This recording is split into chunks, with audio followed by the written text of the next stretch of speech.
This conference will now be recorded.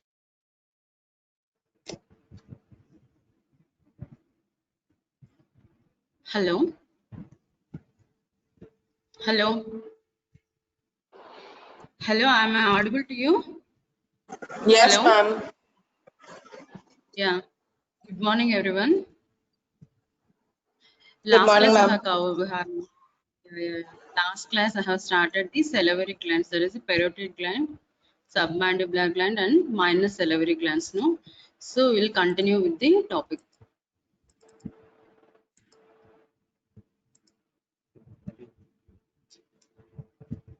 So coming to the parotid abscess, that is called as suppurative parotitis.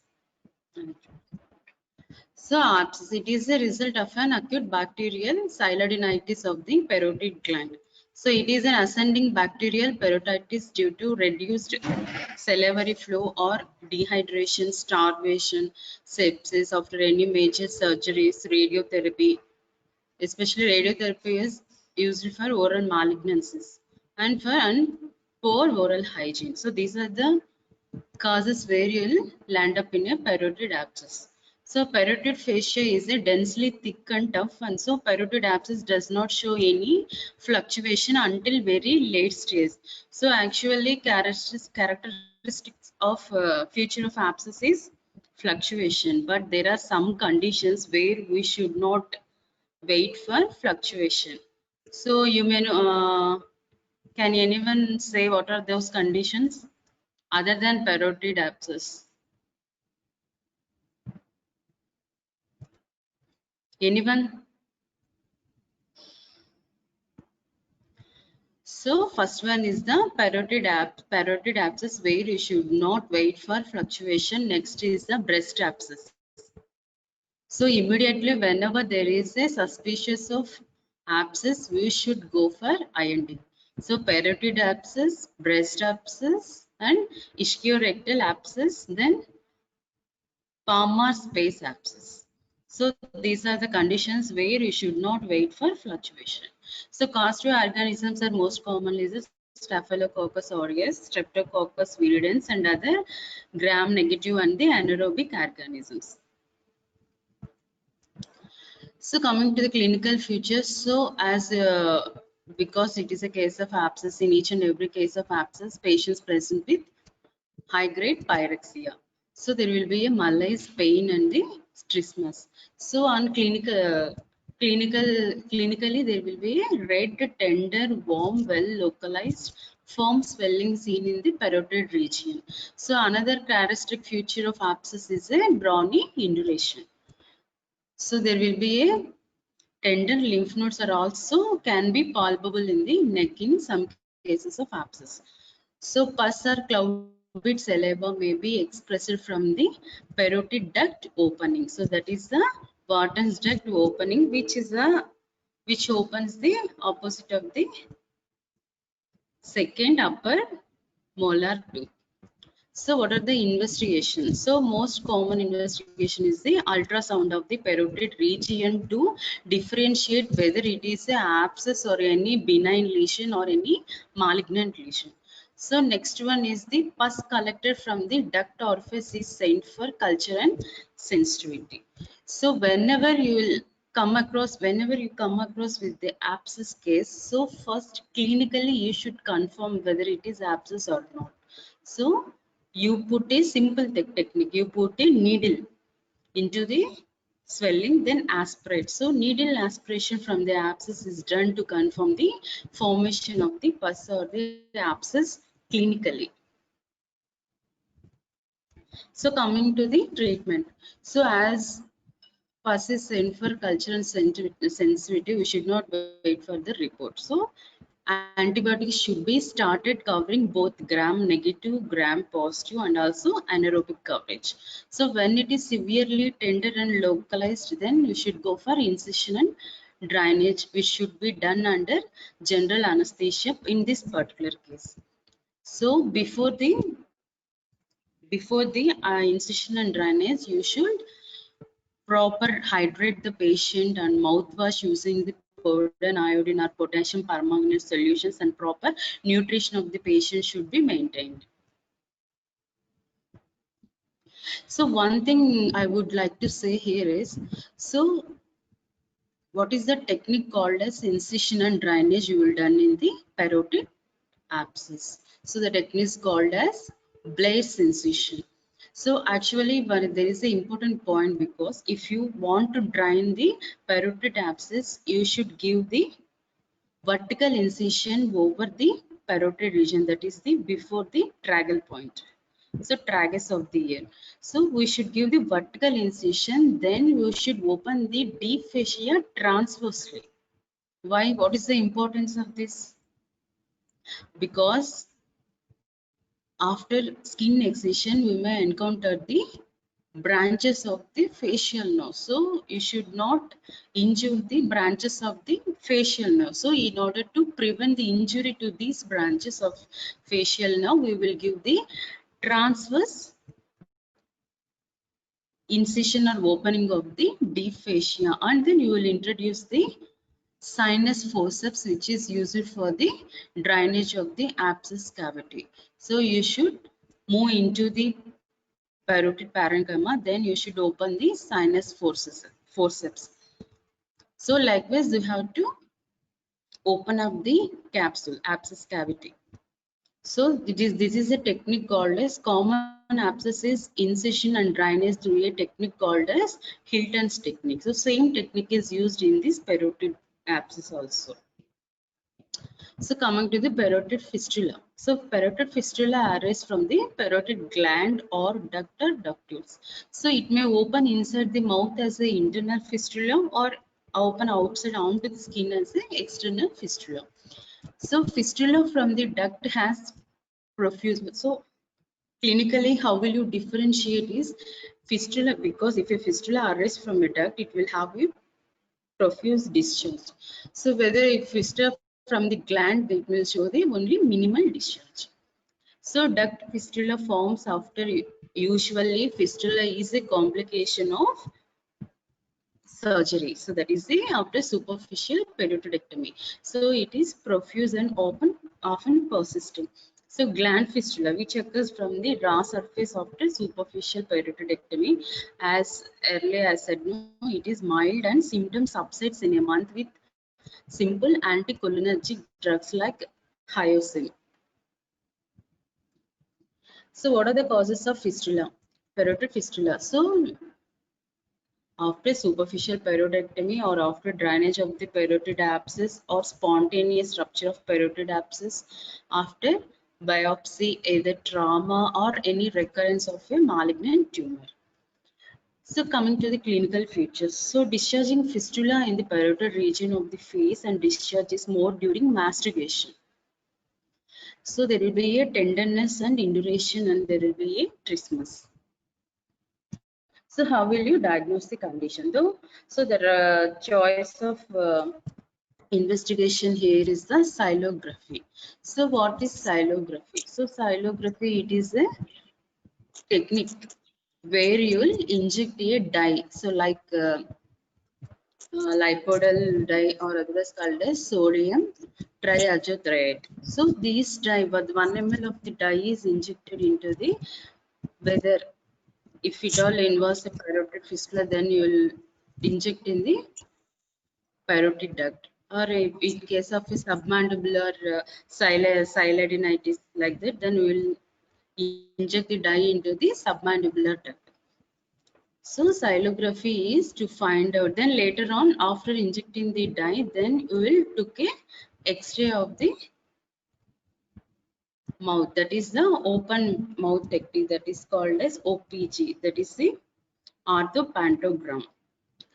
So xylography to find out the origin of the fistula, whether it arises from the parotid gland or duct or ductus.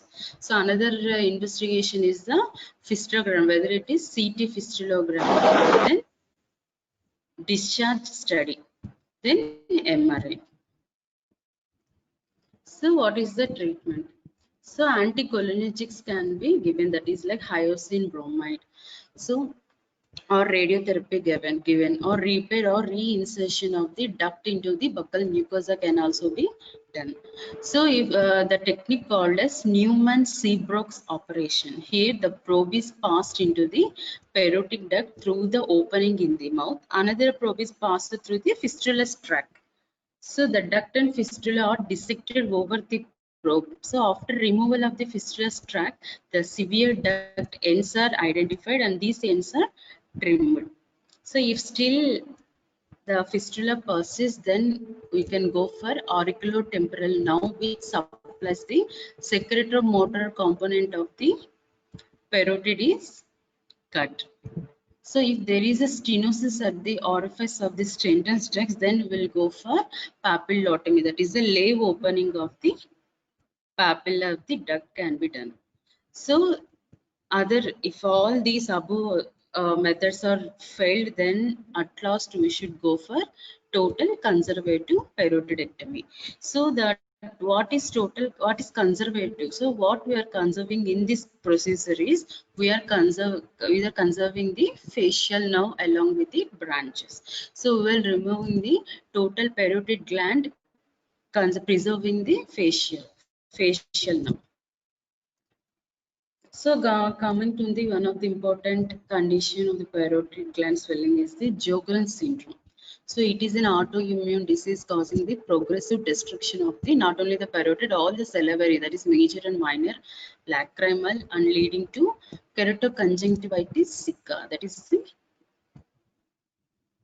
dry eyes, and xerostomia, that is the dry mouth. So what are the types of Sjogren's syndrome? There are two types of Sjogren's syndrome. That is primary Sjogren's syndrome, that is primary glandular Sicca syndrome. Other one is the secondary one. So secondary one is always associated with the other connective tissue disorders.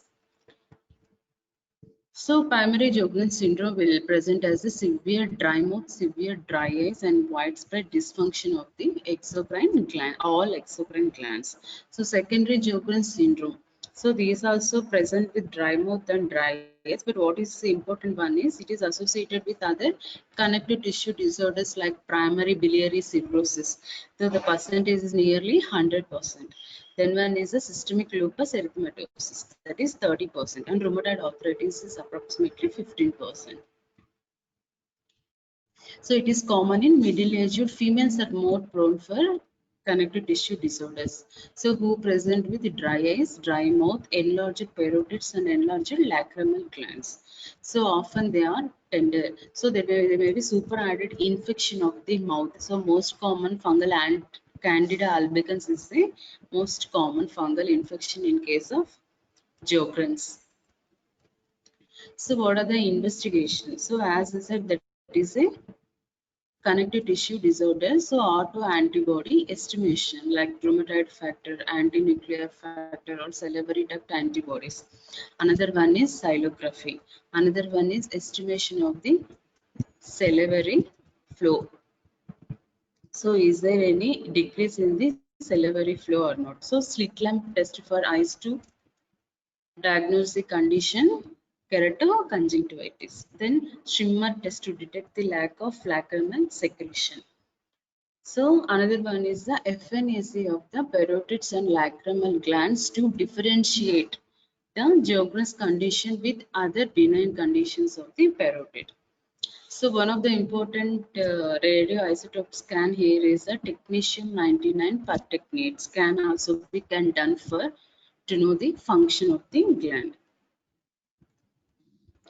So most of the cases treatment for Sjogren's syndrome is conservative.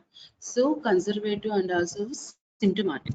So to prevent the dryness of the eyes, so will provide the artificial tears, artificial saliva, unfrequent drinking or hydration of the patient. And most important one is treat the underlying cause. So another variant of Sjogren's syndrome is the Mikulicz disease. It is a clinical variant of the Sjogren's syndrome. So it is also a autoimmune disorder of salivary and lacrimal glands resulting in infiltration of the glands with the round cells. So it may be due to or associated with the another granulomatous disease called as sarcoidosis. So leukemia and lymphomas. So what is the triad of Mikulicz disease? So symmetrical and progressive enlargement of all salivary glands. So that is both major and minor, and narrowing of palpebral fissures due to enlargement of the lacrimal glands and parchment-like dryness of the mouth. So this is the triad of Mikulicz disease. So now we'll come to the salivary neoplasms. So what is the WHO classification of salivary neoplasms? So benign, otherwise called as adenomas and carcinomas, and non-epithelial neoplasms. So what are the adenomas? So most common is the pleomorphic adenoma, monomorphic adenoma, adenolymphoma, and oxyphilic adenoma. So coming to the carcinomas, most malignant is the mucoepidermoid carcinoma and acinic cell carcinoma, adenoid cystic carcinoma, adenocarcinoma, epidermoid carcinoma, undifferentiated carcinoma, and carcinoma in pleomorphic adenoma, otherwise called as carcinoma ex pleomorphic adenoma. So that is already exist our transformation of a malignant tumor in already existing benign pleomorphic adenoma. So there is a risk or chance of malignant transformation in long duration of long-standing benign pleomorphic adenoma. So what are the non-epithelial neoplasms? Are the lymphomas and the sarcomas. So because in your exams they may ask the WHO classification of salivary neoplasms and write in detailed etiology, clinical features, and how pleomorphic adenoma is, because pleomorphic adenoma is the important and most common in of the salivary glands, that to parotid. So clinical features, histology, what is the gross appearance, then what is the investigations and the management. So coming to the etiology, so genetic, there is a loss of alleles of chromosomes in 12q, 8q and 17q, and infective origins of mumps, Epstein-Barr viruses and chronic radiation. So radiation is a risk factor for development of malignancy, especially of mucoepidermoid carcinoma. So smoking. So smoking is adenolymphoma. Adenolymphoma of Warthin's shows 40% risk in smokers. So benign tumors and many malignancies are common in females, except that is the Warthin's tumor, which is most common in males, that too smoking. So environment and diet. So Arctic and Eskimos. What are Arctic and Eskimos? These are the semi-polar regions, that is the Greenland, Siberia. They shows the dietary deficiency of the vitamin A. So and develop the salivary tumors. So industrial agents like nickel, cadmium, hair dyes, silica, preservatives increase the risk of salivary tumors.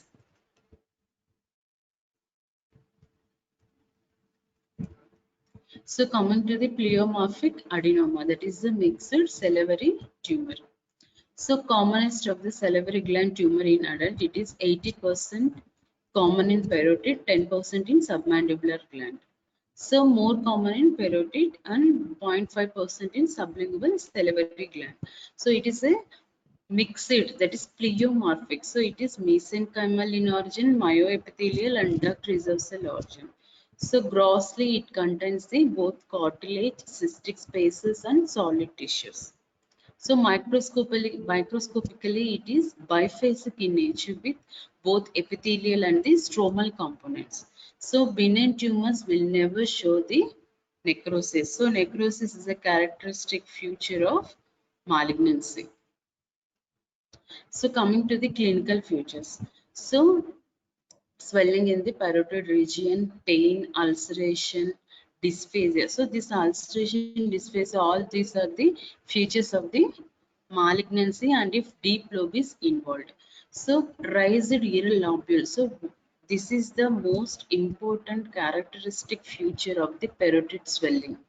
So that is the raised ear lobule. Another sign is the curtain sign. So what is curtain sign? Because parotid gland is packed in a tight parotid fascia which is attached above to the zygomatic bone. So it cannot be. So on clinical examination, the parotid swelling cannot be moved above the zygomatic bone. That is the curtain sign. So the another one is the deviation of uvula and pharyngeal wall towards the midline in case of deep lobe involvement. So and if there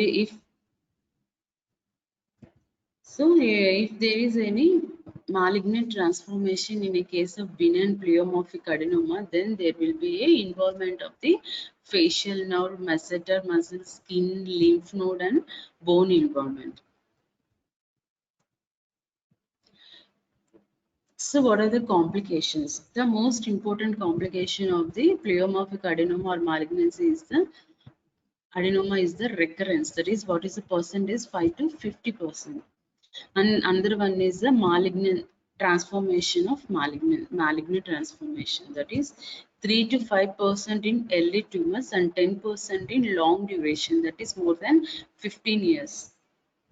So what are the investigations? So first we will do investigation is the ultrasound of the parotid region because to differentiate benign and the malignant lesion. And another one is the to confirm the clinical diagnosis will move on to the FNAC.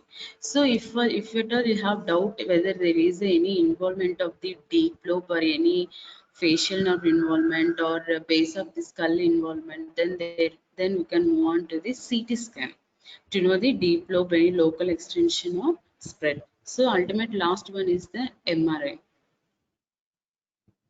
So what is the treatment? So always benign or malignant parotid lesions, surgery is the only the first line of treatment. So whether lesion is involved only superficial lobe, then we'll move on to the superficial parotidectomy. So whereas parotid, that is what is superficial parotidectomy, wherein parotid which is superficial to the facial nerve is removed without any damage to the branches or facial nerve. So if both lobes are involved, then there will be a total conservative parotidectomy is done by retaining the facial nerve by removing only the superficial, that is superficial to the facial nerve, and you have to separate the branches of the facial nerve from the parotid parenchyma. Then we'll move on to the and then we'll remove the deep lobe of the parotid. So next one is the adenolymphoma, otherwise called as Warthin's tumor. So Warthin's tumor or papillary cystadenoma lymphomatosum. So it is a misnomer because that is not a malignant, it is a benign condition, but then the name was lymphoma. So it is a benign tumor that occurs only in the parotid, usually in the lower pole.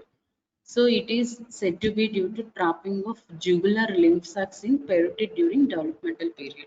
So it is composed of double layer of columnar epithelium with papillary projections into cystic spaces with lymphoid tissues in the stroma.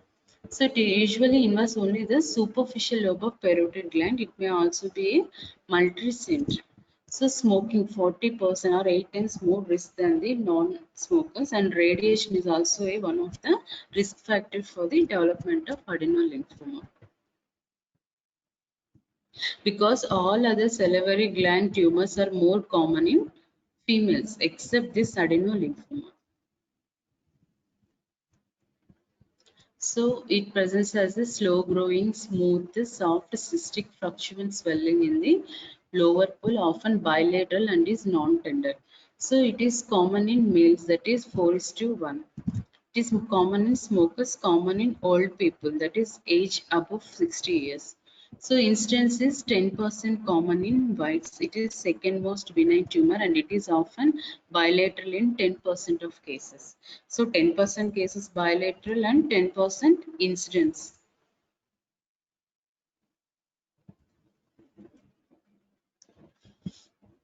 So one of the important investigation in case of adenoma, the only salivary gland tumor which shows hotspot in technetium 99 scan is the only adenolymphoma because it is because due to high mitochondrial content. It is a diagnostic for adenolymphoma because FNAC we cannot make it out the adenolymphoma diagnosis. So FNAC, adenolymphoma does not turn into a malignancy, but occasionally it can simultaneously can be associated with the pleomorphic adenoma or pleomorphic carcinoma or lymphoma of the parotid. So we can exclude all these three conditions by doing the FNAC, but FNAC it is not the diagnostic confirmation of a adenolymphoma. So technetium 99 scan should be done. So treatment is the superficial parotid because always it occurs in the parotid, that too superficial lobe. So another one is the oncocytoma, that is called as oxyphil adenoma. So all these are the adenomas, these are not malignants. So less than 1% of instances of salivary, total salivary glands, and usually benign originating from oncocytes, that is called as oxyphilic cells. So radiation, occupational hazards like nickel, hair dyes, all these are the causes for development. So it is also a common in parotid, but rarely can also occur in submandibular salivary gland. So coming to the gross appearance, these are a small tan-colored, well circumscribed, encapsulated solid tumor. So coming to the microscopy. So as it is oxyphils, so there is a large oncocytes with swollen granular cytoplasm due to abundant mitochondria. So abundant mitochondria will be there in another condition called as adenolymphoma. So oncocytoma also will contain the abundant mitochondrial content. So tyrosine crystals are also present in glandular spaces. So tyrosine crystals are seen in which benign conditions of the parotid, that is the oncocytoma. So coming to the basal cell adenoma. So it is a rare when compared to the before three conditions. So now classified under the monomorphic adenoma containing the isomorphic, that is the only one morphological feature, that is the basaloid cells with basal layer and the basement membrane. So it is common in minor salivary glands. So in major salivary glands it is a multicentric. So grossly it looks like only features of the lymph node. So microscopically the isomorphic basaloid cells with solid or trabecular or tubular or membranous patterns. So all these are the microscopic morphological features: solid variety, trabecular variety, tubular variety and membranous pattern. So coming to the most common and malignant tumor in case of parotid salivary glands, that is the mucoepidermoid tumor.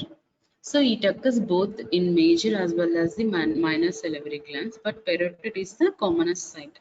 So in minor salivary glands, palate is the commonest one. But in palate, the commonest carcinoma is the adenoid cystic. So radiation is the commonest etiological factor for this malignancy. So gross appearance. So these are unencapsulated solid tumor with cystic spaces. So because in examination we cannot write the so many lines. So if you make a habit of writing like this, then you can save your time in examinations. So only gross appearance, that is encapsulated solid tumor with cystic spaces. That's enough.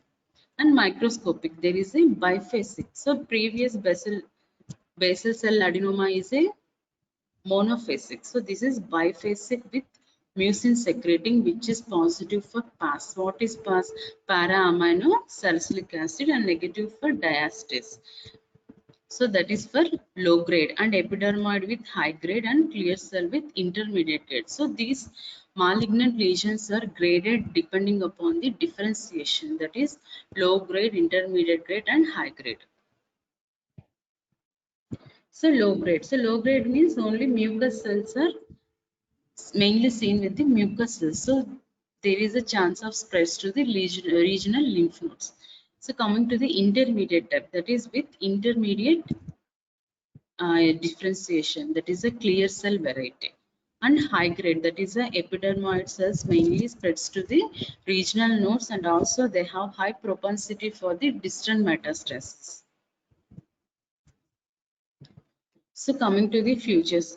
So swelling in the salivary, that is parotid region or submandibular region, which is slowly increasing in size, eventually attaining a large size, which is hard in consistency. That is a characteristic feature of malignancy. Hard in consistency, nodular, often with involvement of the skin and the regional lymph nodes. So coming to the adenoid cystic carcinoma. So it is the most common tumor, because for all these malignant tumors, the only choice of treatment is surgery only. So last slide, I will show the what are the types of parotid surgeries, all those things. So adenoid cystic, it is the most common tumor in the submandibular and also a minor sublingual salivary glands. It is also a slow growing but have a highly malignant with remarkable capacity for recurrence. So in benign condition, most common complication recurrence is seen in pleomorphic adenoma, whereas in malignant condition, that is the adenoid cystic carcinoma. So, but it is classified under, but it has a low-grade malignancy. So, most high-grade malignancy is seen with the mucoepidermoid carcinoma. So, coming to the microscopy. So, microscopic types are the cribriform, tubular, and solid. So it has got high affinity. This is another most important. So the only malignant tumor of salivary glands which shows perineural, early perineural spread is the adenoid cystic carcinoma. So that may be along the mandibular or maxillary divisions of the trigeminal nerve and the facial nerve. So there is a treatment of choice here is the radical parotidectomy or wide or radical excision of the, if at all it is seen in a submandibular.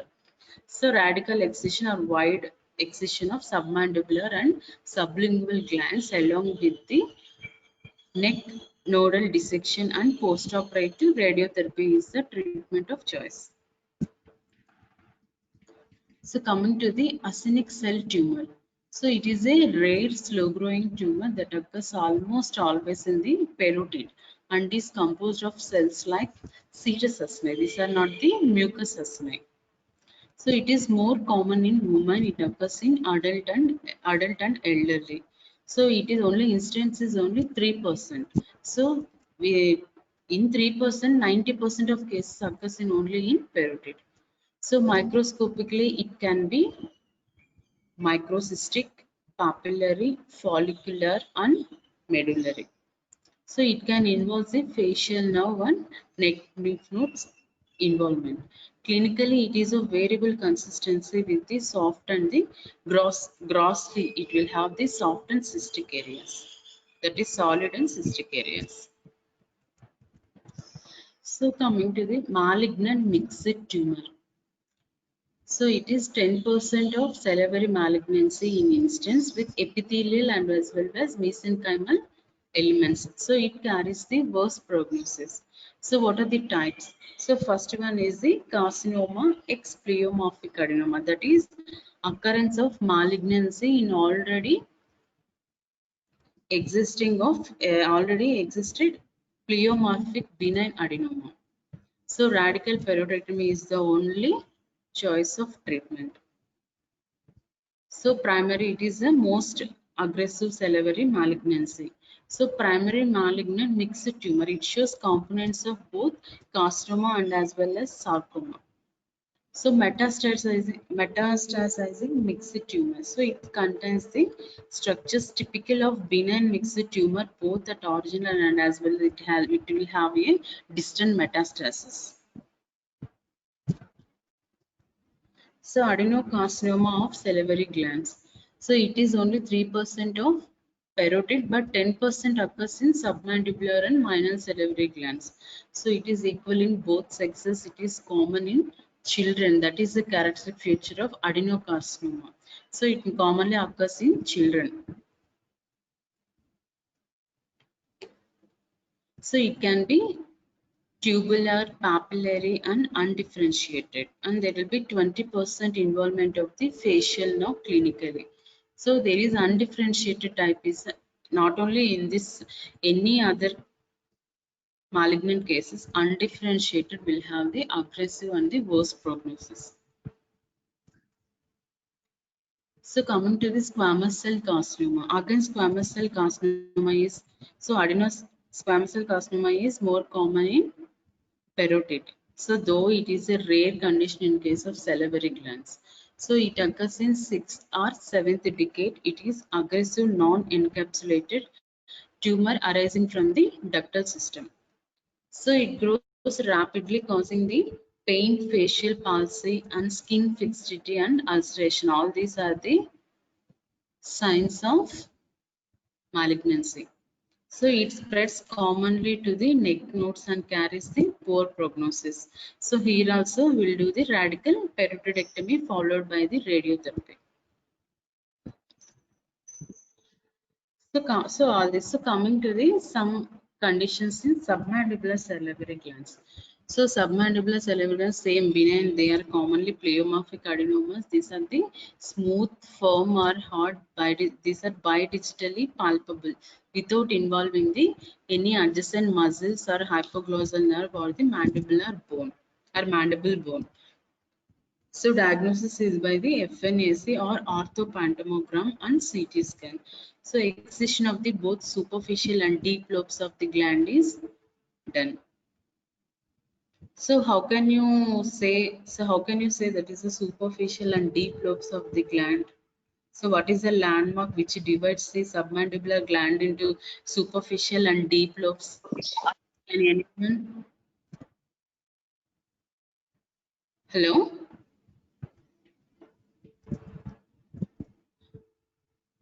That is the mylohyoid muscle.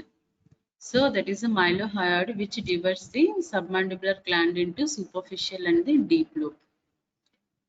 So malignant tumors of the submandibular salivary gland.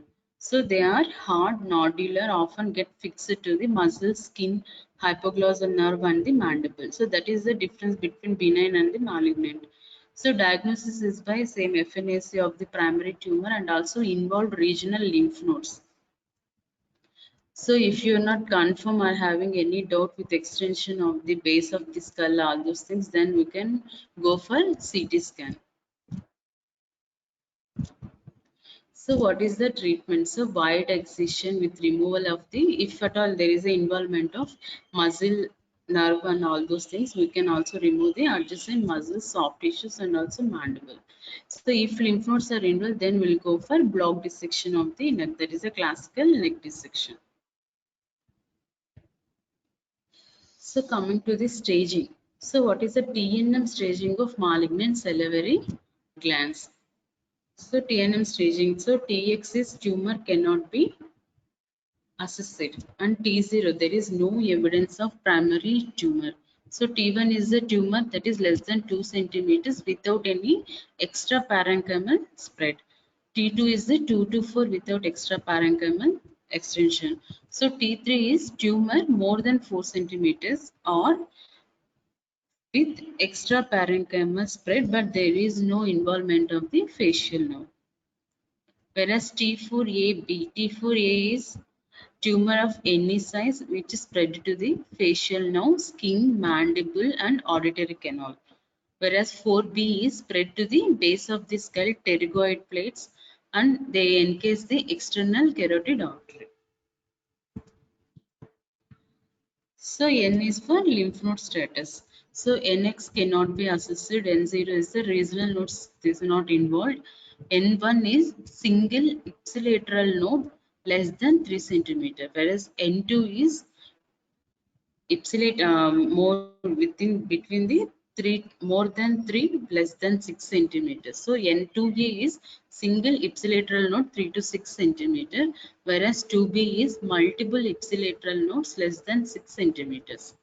And 2C is either bilateral or contralateral nodes less than 6 centimeter size is 2C, whereas 3 is single node spread that is more than 6 centimeters. So any node more than 6 centimeter comes under N3, whether it is ipsilateral or contralateral. So metastasis. So there is no there is no metastasis M0, and there is metastasis is M1. Metastasis to the distant. So what is the staging? There is a staging one, that is T1 N0 M0. Stage 2 is T2 N0 M0. Stage 3 is T3 N0 or N1 and M0. Whereas stage 4A is T4A N2 N1 N0 M0. Whereas 4B is T4B, any T4B, NM0 and or TN3. N3 is the stage 4B, nodal one, nodal status. Then stage 4C is any T, any N, but M should be 1. There should be a distant metastasis. So what are the specific investigations we will come across in parotid? Only first one is the FNAC to confirm the possibility of any lymphoma or any inflammatory masses. So FNAC allows the pre-operative counseling regarding the what is the nature of the tumor, whether it is likely extent, what is the resectional margins, whether it is conservative or radical parotidectomy, or management of facial nerve, whether it is high-grade adenoid cystic, we have to sacrifice the facial nerve because already there will be a early perineural spread in case of adenoid cystic, and likelihood of any whether neck dissection is needed or not. All these can be identified or can be judged through the FNAC of the tumor or swelling. So MRI, it is very useful to find out the first one is perineural spread or bone marrow involvement or skull bones or internal architecture and intracranial extension and recurrent tumors. So CT scan, it is to see the deep lobe involvement of the parotid. So involvement of the bony extension into the, that is extension into the base of the skull, or bone involvement or relation of tumor to internal carotid artery, or styloid process or deep lobe tumor or parapharyngeal space extension or neck nodes are better assessed in CT scan compared to the MRI. So coming to the treatments, surgeries, T1, T2, T3 tumors of low grade can manage it with total conservative parotidectomy. Whereas T4 tumors, high-grade tumors, and squamous cell carcinoma, all these things we will go for radical parotidectomy. It includes facial nerve sacrifice, may involve the resection of the skin, mandibular ramus, masseter muscle, and infratemporal fossa dissection, and subtotal petrosectomy. So all these are done in case of radical parotidectomy, that are any size of T4, any T4 tumor and or any high grade tumors or squamous cell carcinoma. So what are the complications of surgeries? So there will be a hemorrhage or infection, or most common thing is the flap necrosis and fistula formation and Fraze syndrome. So what is facial nerve palsy? It comes facial nerve palsy, whether it may be a transient or permanent, and facial numbness or numbness in ear lobule due to injury to the great auricular nerve, and they can a development of psilocybin, that is dilatation of the ducts. So which in my most malignant cases, surgery should be followed by the radiotherapy, that is post-operative radiotherapy. It is quite useful to reduce the chances of relapses. And usually external radiotherapy is given, it is given in all carcinomas. So what are the indications of radiotherapy where we'll plan for post-operative radiotherapy? Any T3, T4 tumors or high-grade tumors, perineural spread, adenoid cystic carcinomas, deep lobe involvement, and close clearance margin or multiple neck node involvement or recurrent malignant tumors. So in all these conditions, we'll plan for post-operative radiotherapy. So what are the chemotherapy? So 5-fluorouracil and cisplatin and doxorubicin, epirubicin and cetuximab are used in chemotherapies. So because your UG level, you should know the only few chemotherapeutic agent names, the dose, what are the adverse effects, all those are not needed at UG level. So preoperative radiotherapy. So it is given in large tumors to reduce the size or to degrade the size and make it better for, that is we are by doing the preoperative radiotherapy and chemotherapy, we are making the uh, unoperable cases to operable cases to downstage the disease. So coming to the minor salivary gland tumors. So minor salivary gland tumors. So it is 10% of salivary tumors. It is common in, so most common salivary gland minor salivary gland tumors are the palate. That is 40%, followed by the lip, cheek, sublingual glands. So palate is the commonest site. So 10% are benign, commonly pleomorphic adenomas, whereas 90% of minor salivary gland tumors are malignant, which is quite opposite to the parotid gland. There 80 to 90% are benign, most common, only 10% are malignant. So they are present as swelling along with ulcer over the submit. If it is malignant, then extension into the palate, maxilla, pterygoid plates can also occur, often with involvement of the regional lymph nodes. So here also same investigation, incision biopsy, CT scan, X-ray of whether it is a there is, if there is any involvement of maxilla or not. Then FNAC of the involved lymph node. So minor salivary glands treatment will come the wide excision, often with palatal excision, or maxillectomy can also done for malignancies. If the tumor is less than 1 centimeter in size, then we'll go for excisional biopsy is done with 1 centimeter clearance margin. If it are more than 1 centimeter, then we'll go for incision biopsy. So first incision biopsy, then after getting the biopsy report, we can plan for wide excision. So reconstruction by dental plates or skin grafting or flaps can also be done in case of minor salivary, that is palatal malignancies. So again, if there is any involvement of lymph nodes, then we will plan for lymph node block dissection. So last one is the parotid lymphoma. So parotid lymphoma can occur from the lymph nodes in the gland or from the parotid parenchyma. So it can occur in immunosuppressive patients like HIV positive, the retroviral positive patients, or lymphoepithelial diseases, and in Sjogren's syndrome. So only the malignancy which is associated with the Sjogren's syndrome is the lymphomas. So disease can be confined to the parotid gland or may involve the other nodes in the neck and the mediastinum. So when it is confined to parotid, we can go for total parotidectomy with followed by the radiotherapy and chemotherapy. So coming to the types of surgeries, that is type of parotidectomies. So first type is the superficial parotidectomy. So there are different names for parotidectomies. So that is a incision technique, that is lazy S incision, otherwise called as modified Blair, otherwise called as Sistrungs.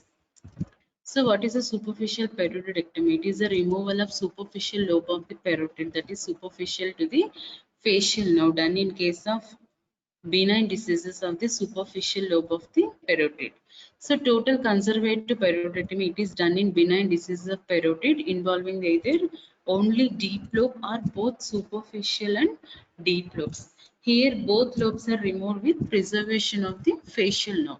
And radical parotidectomy, both lobes of the parotid are removed along with the facial nerve, fat, parotid fascia, muscles like masseter, pterygoids and buccinator, and involved lymph nodes. It is done in case of carcinoma parotid. Later facial nerve reconstruction should be done most commonly by using the great auricular nerve graft. So what is suprafacial parotidectomy? It is done with whenever lesion is in lower pole. So that is all branches of the facial nerve need not be dissected. That is the suprafacial. The only the part above the facial nerve is removed. So steps in parotidectomy, that is a lazy yes incision, otherwise called as modified Blaise-Sistrun's approach, raising the skin flaps. That is starting incision vertically in front of the ear, that is just before the tragus, and encircling the ear lobule and superiorly up to the mastoid tip. Then we will move on anteriorly down along the neck, that is 1.5 centimeters below the mandible. So that is the lazy incision. So then rising the flaps, then mobilization of the parotid gland, then flap is reflected in front just up to the anterior margin of the parotid. So after identification of the sternocleidomastoid, that is the identification of the great auricular nerve, is after the identification of sternocleidomastoid muscle, there will find out the great auricular nerve. So that is identified and secured. Then location of the stylomastoid branch of the posterior auricular artery is anterior to the facial nerve trunk, which enters the stylomastoid foramen. So identification of the facial nerve trunk and dissection of the gland of the facial nerve, then removal of the parotid, whether it is superficial or both. Then thorough irrigation to kill the spilled tumor cells in order to prevent the recurrence, which is most common in case of parotid tumors. And they securing the hemostasis and closure with the suction drain. So what are the complications of parotidectomy? So most common is during surgery we can be injured the facial nerve injury, then hemorrhages, then salivary fistulas, infection leading to flap necrosis is most common, and it's a Fraze syndrome. So coming to the what is Fraze syndrome? So Fraze syndrome is otherwise called as auriculotemporal syndrome, otherwise called as gustatory sweating. So which occurs in 10% of cases. It is due to the injury to the auriculotemporal nerve, wherein postganglionic parasympathetic fibers from the aortic ganglion, they become united with the sympathetic, that is nerves from the superior cervical ganglion. So there may be a pseudosynapses. So that's why they'll cause the gustatory swelling, that is sweating during mastication. So auriculotemporal nerve has got two branches. So auricular branch supplies the external acoustic meatus and surface of the tympanic membrane and skin of the auricle above the external acoustic meatus, whereas the temporal branch supplies the hairy skin of the temple region. So sweating and hyperesthesia occurs in this area of the skin. So what is the causes of Fraze syndrome? Most commonly surgeries or accidental injury to the parotid, or surgery or accidental injuries to the temporomandibular joint. So clinical features. So there will be a flushing, sweating, erythema, pain and hyperesthesia in the skin over the face innervated by the auriculotemporal nerve whenever there is a stimulation of saliva, that is during masturbation. So involved, how will you diagnose? The involved skin is painted with the iodine and the dried. Then dry starch applied over this area will become the blue due to more sweat in the area in Fraze syndrome, that is called as minus starch iodine test. So what is the treatment? So most of the cases will do only the reassurance. So if at all symptom is not, patient is not satisfied or improving, then we can go for Jacobson neurectomy, that is the tympanic branch of the nerve is removed. So another technique is the injection of botulinum toxin to the affected skin can also help in some cases, or antiperspirants like aluminum chloride can be used. So syndrome can be prevented on table. So these are the mainly due to the injury of the arcutemporal during surgeries. So we can prevent this syndrome on table by placing the muscle, that is a sternocleidomastoid muscle or temporalis fascia muscle flaps or artificial membranes over the parotid bed under the skin. So by placing all these muscles and the flaps, then we can prevent this Fraze syndrome. So another one is the facial nerve injuries. The most common type of injury is the lower motor nerve injury.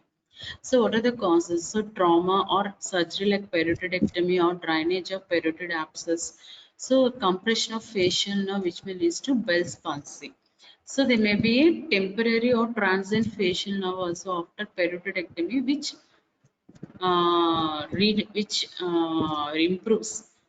improves within 7 to 14 days spontaneously or by the steroids. So what is the clinical features? So all you know, the facial nerve palsy, so inability to close the eyelid, difficulty in blowing, clenching, drooping of the angle of the mouth, the obliteration of the nasolabial fold, loss of forehead wrinkles, the wide palpebral fissure, and epiphora. So all these signs should be clinically examined in each and every case of parotid swelling, whether it may be benign or malignant. So what is the treatment? So nerve grafting can be done by using the great auricular nerve or sural nerve or lateral cutaneous nerve of thigh or hypoglossal nerve. So other one is suspension of angle of mouth to the zygomatic bone using the temporal facial sling. So to prevent the keratoconjunctivitis lateral torsorrhea, that is to prevent the corneal ulceration, you can go for lateral torsorrhaphy. And to prevent the epiphora or reduce the epiphora, you can do the medial canthus reconstruction or cross facial nerve transplantation from opposite side using its insignificant branches also be done.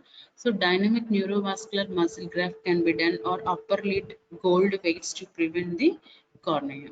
Thank you.